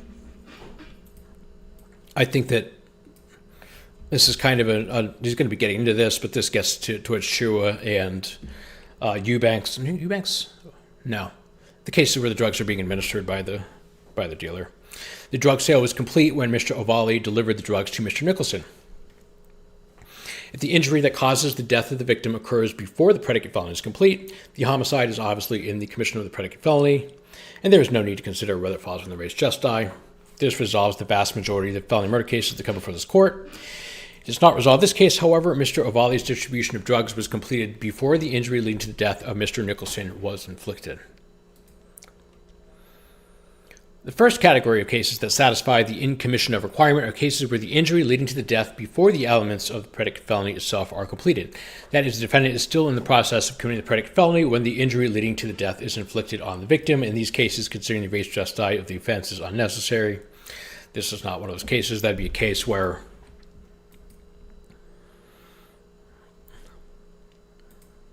I don't know. Like the car crash example is probably the most obvious one. Okay, Mr. Ovalle sold the drugs at issue to Mr. Nicholson prior. Actually, car crash isn't a good example. Nevertheless, Mr. Ovalle sold the drugs at issue to Mr. Nicholson prior to Mr. Nicholson voluntarily ingesting them, and that ingestion caused the injury leading to his death. There is no evidence whatsoever, and the state does not claim that Mr. Ovalle and Nicholson used together, that Mr. Ovalle directly administered the drugs to Mr. Nicholson, or that Mr. Ovalle and Mr. Nicholson used together. In sum, Mr. Ovalle sold the drugs to Mr. Nicholson in the parking lot of a McDonald's, then left. After that, Mr. Nicholson chose to take the drugs leading to his death. A sale of drugs is complete when the seller delivers the drugs to the buyer. Trammell v. State, citing Jones v. State, that was cited in Lewis, which he took us to here. Here, there can be no question that the predicate felonies of sale and distribution, as they were charged in the indictment, were complete when the defendant delivered the drugs to the victim. Pretty straightforward. This is the first category, where the state's argument that the trial court erred goes astray. I love little sentences like this. It's a good introductory sentence. This is a case premised on the predicate felony of distribution of a drug, which is complete once the seller delivers the drugs to the buyer. Cases of possession of the intent to distribute contain different elements and terminate at... Mr. Nixon bought the drugs. Yeah. Cases of possession of the intent to distribute contain different elements and terminate at a different time. Thus, the state relies on where the underlying felony was possession with intent to distribute rather than distribution. Predicate felony do not apply. Again, I didn't really talk about this before, but these are two very different felony murder fact patterns, because possession with intent to distribute is sort of a continuing crime where, I mean, you can possess drugs with intent to distribute them for a prolonged period of time. If I have a brick of cocaine in my couch behind me right now, in this middle cushion, and it stays there for 5 years, I'm possessing with intent to distribute for that entire time. And say somebody gets into it and takes it and dies, that's kind of an ongoing felony. Whereas distribution is really just distribution. I mean, I'm sure there are different ways you can distribute, but in terms of a simple sale, it's really kind of a point in time felony. That's a little bit of a simplification, but still. So these are two very different felonies in terms of the analysis that you'll be doing. The court explained this clearly in Eubanks versus State. There, the defendant was charged with felony murder based on the predicate offense of possession with intent to distribute. The defendant obtained a large amount of drugs with the intent to distribute them. At some point, one of the bags containing drugs broke and the contents were consumed by a disabled adult living in the home. Further, the defendant had additional drugs in her room. Perfect. Makes sense. There's an ongoing possession. Defendant had additional drugs. A person commits the offense of possession with intent to distribute by possessing a controlled substance with the intent to distribute it. No actual distribution is necessary. So Eubanks was committing this offense for the purposes of felony murder as long as she possessed heroin with the intent to distribute it. Possessed. I should make it longer.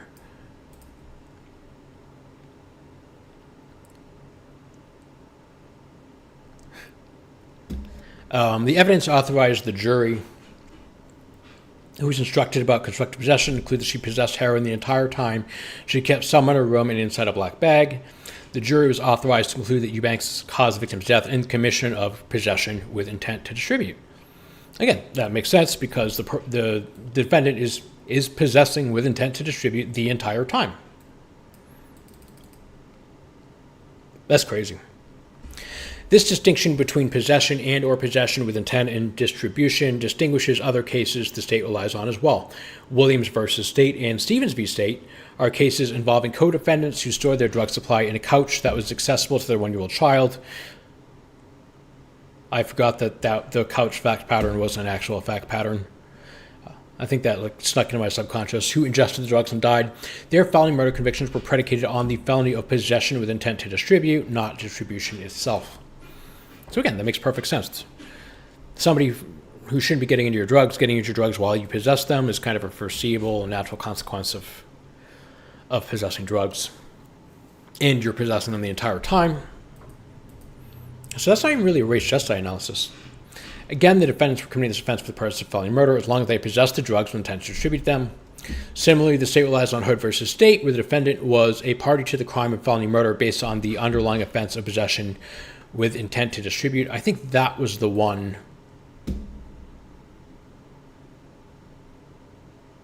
Oh, wait, no, never mind. The victim stole the drugs and placed them inside his rectum before being shot. This court noted that Hood was still within the commission of the felony because even though the drugs were inside the body of another, the entire purpose of the events leading to the murder was the defendant's attempt to gain control over the substance again. Thus, the defendant was still in constructive possession of the drugs. He intended to distribute at the time the injury leading to the death was inflicted on the victim. Makes perfect sense. If a person has the power and intention to exercise control over a thing, he is in constructive possession of that thing. See, this is something that Fulton County needs to understand. Okay, I'm not going to do this tangent right now. This part here is really the critical part. This actually comes up in gun possession cases a lot. I shouldn't say a lot, but it has come up in gun possession cases where somebody will know that there's a gun, for example, under the seat of their car. They're in somebody else's car, for example, and they know that that person has a gun under the seat of the car.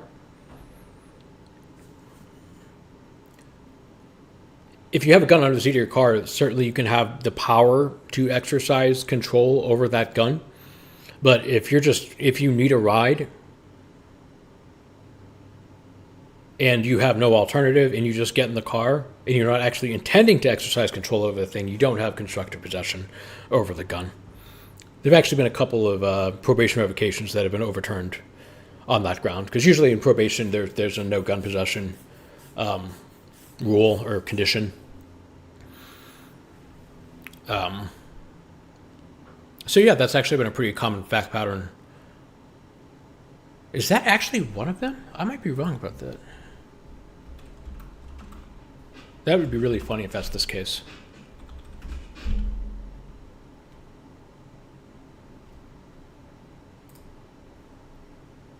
It probably isn't, but it would be very funny if it is.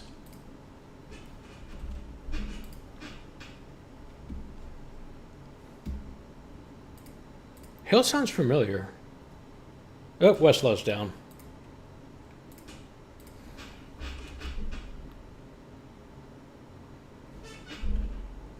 $2004. No, I'm thinking of a different Hill. Okay, anyway. These cases are inapplicable here. In a possession or possession with intent case, the defendant is in possession of the drug at issue as long as he intends to exercise actual or constructive possession over them. A sale distribution case terminates once the substance has been delivered to the recipient. Pretty straightforward. Makes sense intuitively, I think. Accordingly, the offense of distribution of controlled substance was complete once the drugs at issue were delivered from Ovalle to Nicholson, which occurred prior to Nicholson's ingestion of those drugs.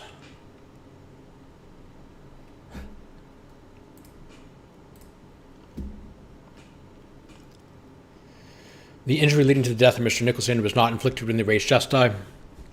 Because the charged felony of distribution of controlled substance was completed prior to the injury leading to the death of Mr. Nicholson was inflicted, it is necessary to consider whether the injury was inflicted within the res gestae. It was not.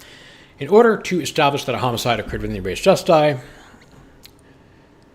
of the predicate felony after that felony is completed, the state must establish all of the following. 1. That homicide was concurrent in part with the underlying felony. It was part of the felony in an actual or material sense. The injury in predicate felony was closely connected in point of time, placed in causal connection. Again, it's conjunctive test, so you have to satisfy all of them. The bar prep site was 2? Oh, that's funny. I'm glad I downloaded some of these cases beforehand then. The homicide was not concurrent in part with predicate felony. As previously discussed in Section 1A above, when determining when a homicide occurred for purposes of the felony-murder statute, the relevant point of inquiry is when the injury was inflicted upon the victim in relation to the underlying felony. Indeed, a contrary rule would render this requirement superfluous. That is, if any part of a homicide being concurrent in part with predicate felony, this test would be satisfied in any case where approximate cause was established, rendering this portion of the inquiry unnecessary. Here, prior to Mr. Nicholson's self-inflicted injury that occurred when he took the drugs at issue, Mr. Ovalle's crime was completed and he was no longer present. In no meaningful sense can it be said that the offense was concurrent in part with the homicide. Makes sense to me. The predicate felony was not sufficiently closely connected in point of time to the injury leading to the death. In Smith v. State, 3 gang members were charged with ag assault and felony murder. 2 of those gang members participated in an aggravated assault where they struck and kicked the victim inside a nightclub. Then between 2 and 10 minutes later, their fellow gang member and co-defendant shot and killed the victim in a nearby parking lot. Let's go ahead time to decide if they're having arguments on this issue. It wasn't requested in this case. I suspect because you don't want to give the state an opportunity to clean up a bad brief. And the state didn't request argument. So I don't think either side, I don't know why the state didn't request argument, but if I were in Appellee's shoes, I probably wouldn't either. But no, there won't be any argument on this one. It should be decided soon. I mean, maybe. Probably next month or so.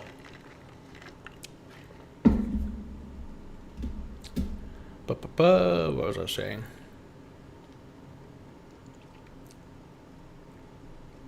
Right. Despite sustaining the convictions for ag assault inside the club, this court reversed convictions for felony murder against the 2 co-defendants who did not shoot the victim, holding that the shooting, which occurred as few as 10 minutes after the ag assault, was attenuated in time, in place, and in circumstances from the shooting.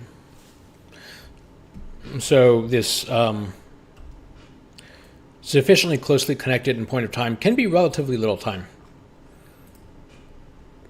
And remember,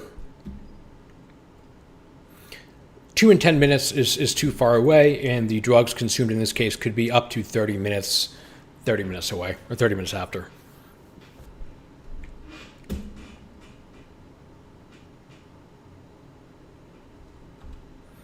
Eubanks is discussing Smith. Death was not caused in the commission of aggravated assault when the defendant assaulted the victim inside a nightclub. Playing stopped for several minutes. The victim left the club and then was shot outside. So we're not talking like days here. We're just talking like a break of minutes is enough to defeat felony murder. Here, Mr. Nixon consumed the drugs, which was the injury that caused his death, up to 30 minutes after the completion of the transaction. While it is impossible to state exactly how much time passed because it is unclear whether he chose to ingest the drugs in his friend's vehicle closer to the completion of the transaction, or whether he ingested them in the bathroom just before returning from his break, it is clear that it was more than 2 minutes and as much as 30 minutes after the drug transaction was complete. And Ovalle left the scene of the transaction. There is no allegation in the record, would not support one, that Mr. Ovalle was still present when Nicholson ingested the drugs. If the 2 to 10 minute period between the initial ag assault and the shooting causing the death in Smith was too attenuated in time to constitute felony murder, it must necessarily be the case here as well. 2 to 10 minutes, 2 to 30 minutes. Really directly on point. Other cases relied upon by the state are inapplicable or do not change the result. This court has recognized no more than 2 categories of cases where the infliction of an injury leading to death after the predicate felony is complete, sufficiently closely connected in time and place to be a predicate felony to state that the homicide was in the res justi. The first category of such cases occurs when the injury was inflicted upon the victim within the escape phase of the felony. Like I said, the car crash was kind of the paradigmatic example of that. The second arguable, as explained below, in these cases, the court either did not specifically consider or discuss the in commission of requirement, so these cases are of questionable precedential value and may or may not support a category of cases. Would have made up something. True. Let me see. Okay, the second arguable category of cases stand for the proposition that the injury is inflicted during the res justi of the underlying felony, where the defendant is committing multiple felonies and the victim is under his continuous control. This is going to get to that Shura case we discussed earlier with the doctor who's writing the prescriptions.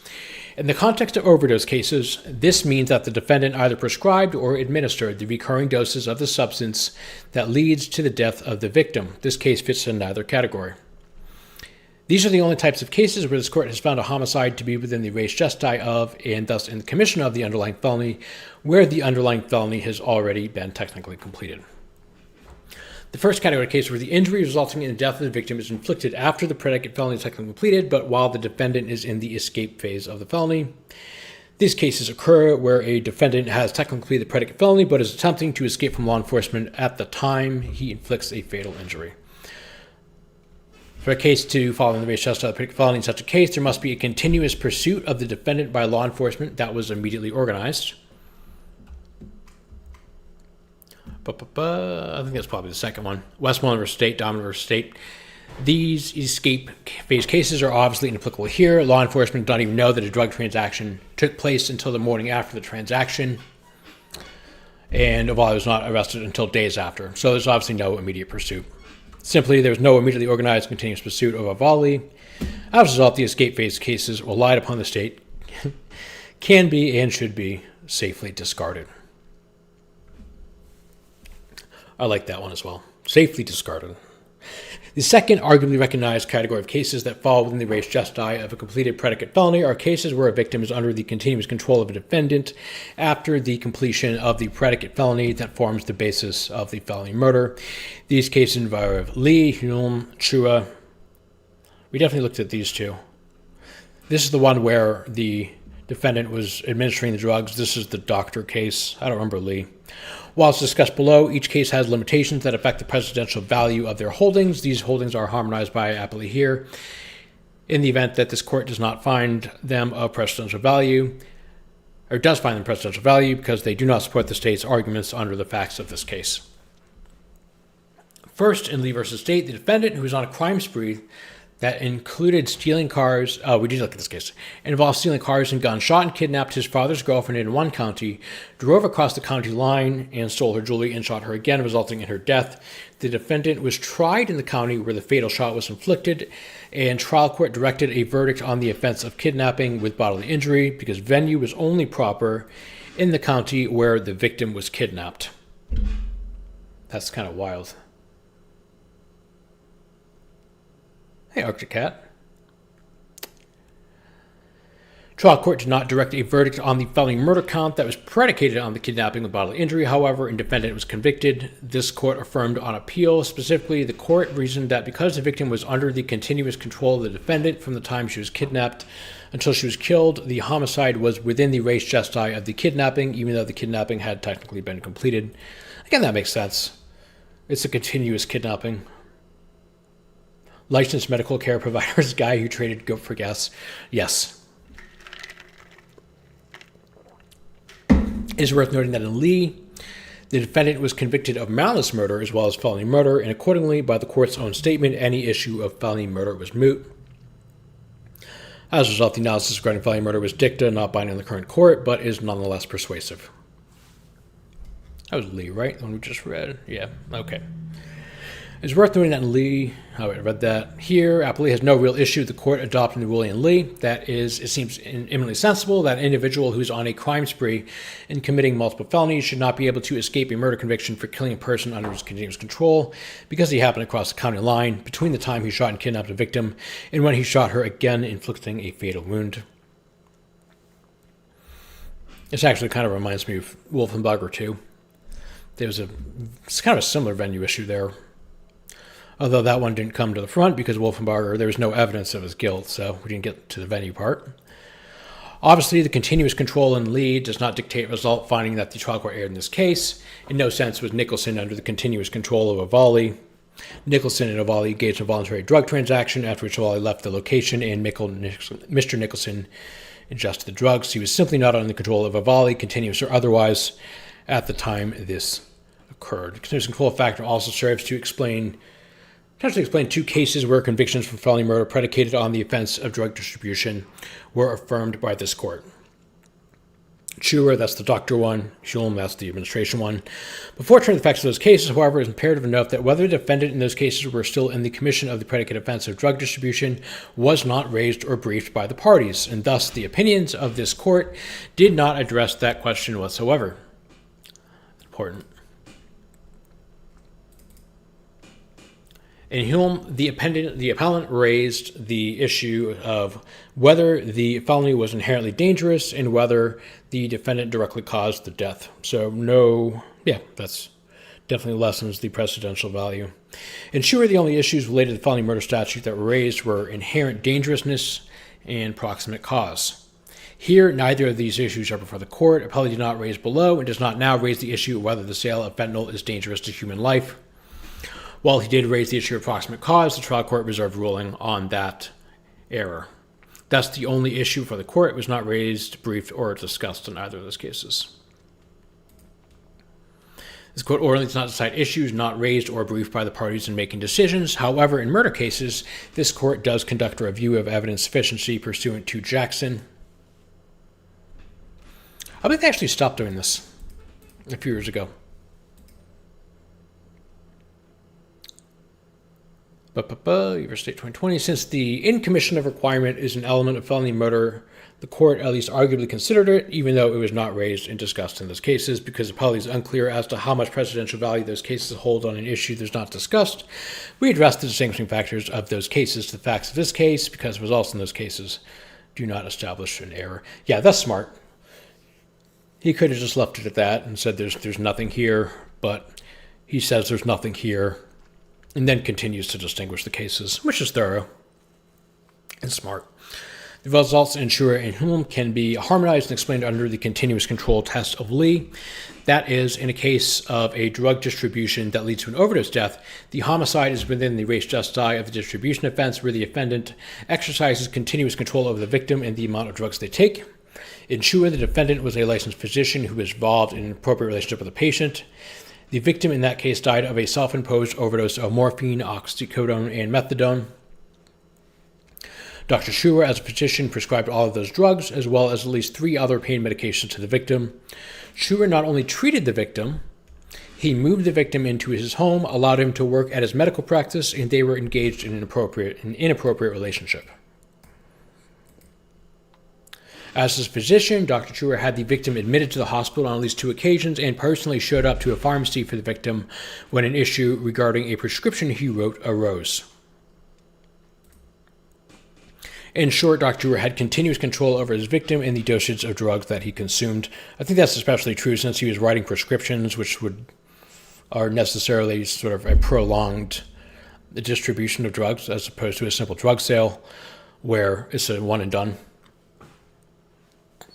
So a prescription contemplates an extended distribution. Indeed, the victim's overdose occurred in Schuer's home.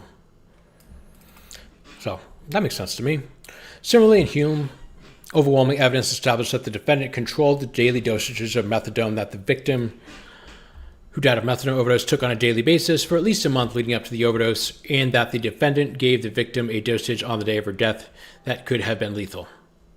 This court further noted that Hume was so actively involved with controlling the victim's dosages and that the victim routinely took the dosages that Hume provided.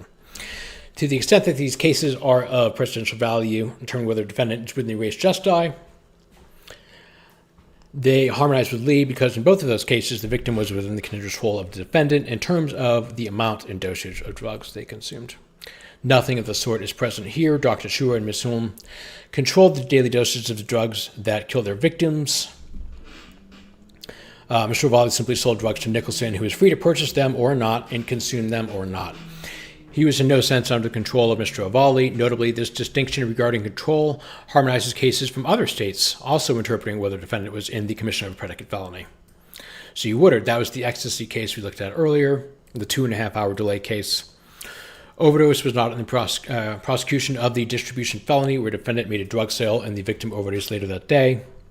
State v. Malden of Kansas, defendant is not in the perpetration of the felony where he sells drugs and the drugs are then used outside his presence.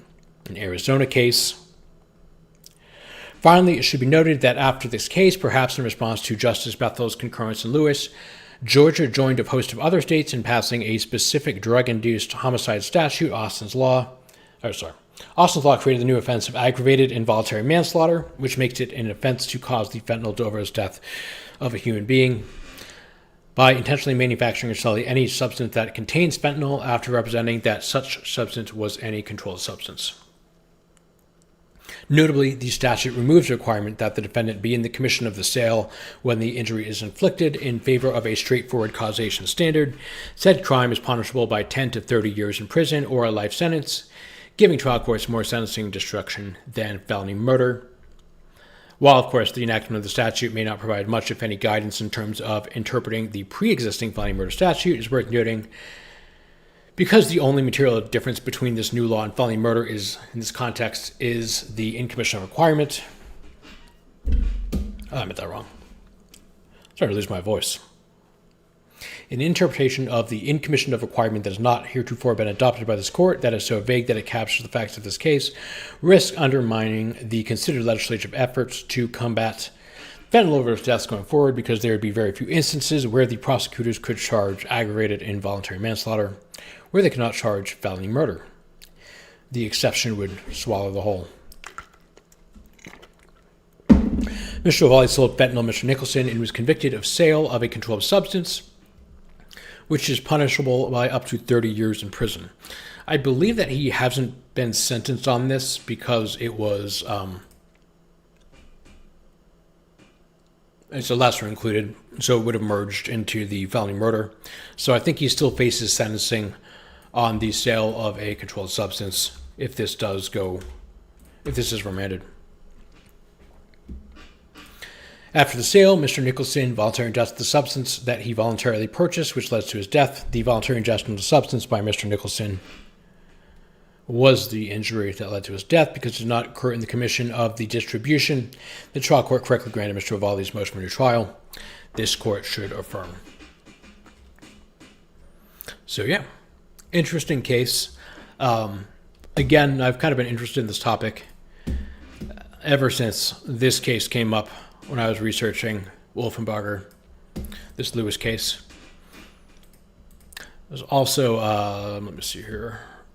One of the things that's funny about this case is Sarah Warren wrote the majority opinion. Then she also wrote her concurrence to her own opinion, where she explored the application of venue within the context of felony murder cases.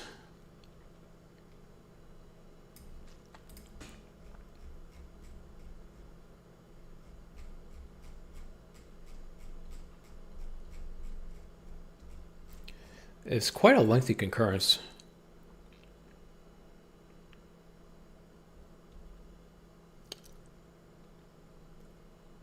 I don't think I'd ever seen somebody write a concurrence to their own opinion before.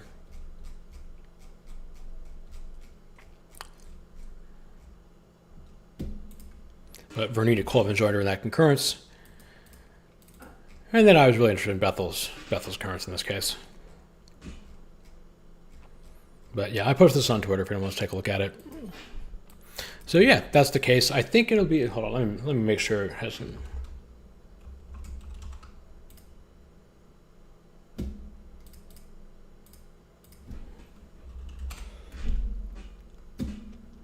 Yeah, it's calendared for March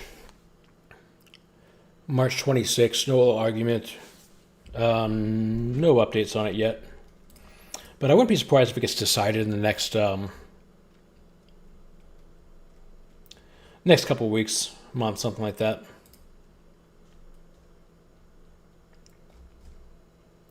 Any forthcoming opinions yet? No. Nothing forthcoming yet.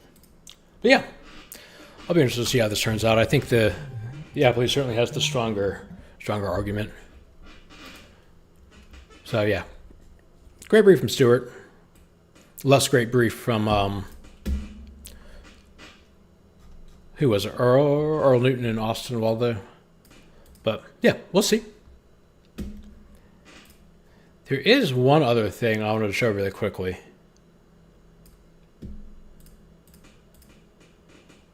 Ooh, actually, no, I gotta save that. I'm gonna save that for a stream later this week. Maybe this weekend. But okay, so that's the case. I just want to share that with you. I thought it was an interesting one. But I'm gonna wrap this one up. Thanks for watching. I appreciate it. I'll definitely do an update on this case once we get a... doing another one-page concurrence was a big deal. Yeah.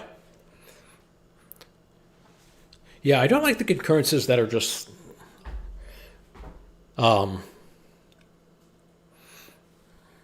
where they just say, I disagree with this part or I disagree with that part. That doesn't really... I don't think that's that useful. But if you write like an explanation clarifying something, those can be really helpful.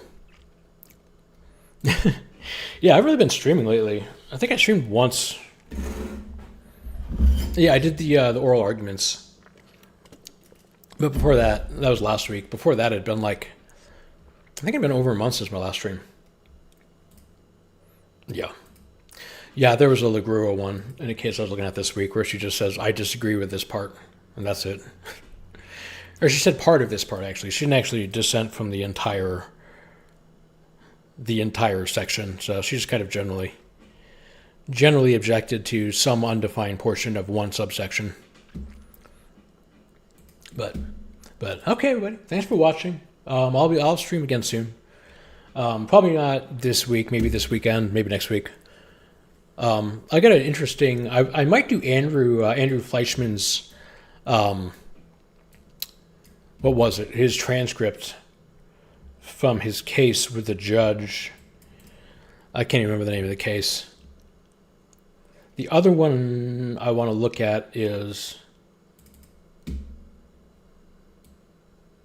there's an extraordinary motion for new trial situation that I'm going to be looking at. Yeah, the Andrew thing was crazy. It's also kind of funny, though, so...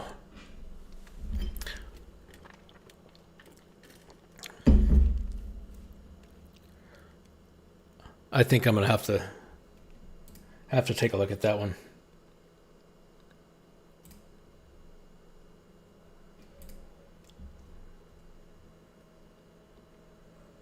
Oh, that's interesting. Somebody tagged me, Actual tagged me in, hold on, let me see if I can,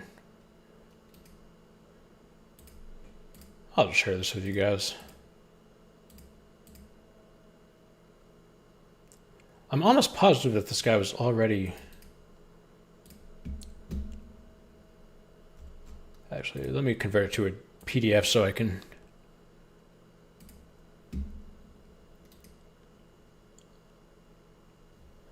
so it'll show up better. No. Where are you? This one? Yeah, this one.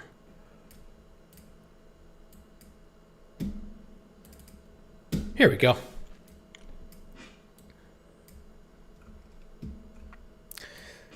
This is a case I've mentioned on here before. I thought he'd already been charged, but I'm just going to read this real quick.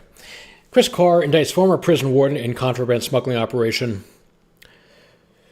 Georgia Attorney Chris Carr today announced the indictment of former Smith State Prison Warden Brian Adams of Waycross for his alleged involvement in a contraband smuggling operation tied to inmate Nathan Weeks in a prison gang known as YSL Squad. I want to be clear, that is not the same YSL. That is not Young Slime Life. That is a different YSL. There are multiple YSLs. When this was first, this knowledge of this scandal has been around for a few years now. It was initially reported as being part of YSL, but it's a different YSL. Those who work in our prisons are expected to protect Georgians from the most dangerous criminals. This is not a drone. This is much worse than drones. Not become one themselves, Carr says. Using a state position to profit off gang activity and contraband, if proven, is completely inexcusable and will lead to prosecution by our office. Public corruption at any level will not be tolerated. Let's just get past this to the case summary. Here we go. In May of 22, that's the same month YSL was indicted, actually, Carr requested the GBI to investigate allegations of corruption at Smith State Prison. The request stemmed from evidence discovered while conducting an investigation into the death of 88-year-old Bobby Kicklighter, who was shot and killed at his home in Glenville in January of 21. Weeks, who was already in custody at Smith State Prison at the time, and several others were subsequently indicted as a result of his death investigation, which includes charges related to contraband smuggling. Are they not going to explain this? Okay, I'll explain this because they don't explain this. Here's what happened. Bobby Kicklighter has no relationship to anybody in this case.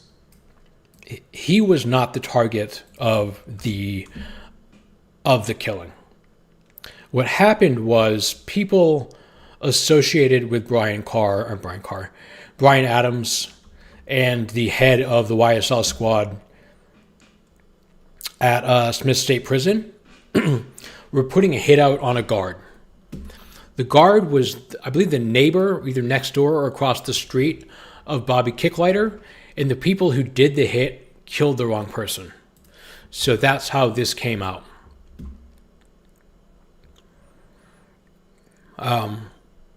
And there was, I believe there were one or two other guards that had hits put out on them and were actually killed. And after there was some investigation, there was a search of, I believe, a pond behind the warden's house, and they found a bunch of contraband in the warden's pond behind his house. So he's a bad guy. I could have sworn there was already a RICO case against him.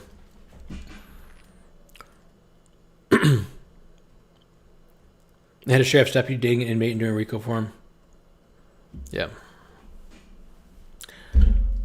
Was this not already indicted? I swear to God this was already indicted. I must be crazy. Anyway, yeah, I was actually looking for updates on this case, so it's funny I got typed in that midstream.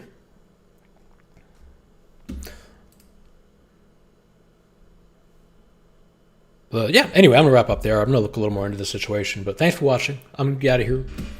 And yeah, I'll see you guys soon. James, YP.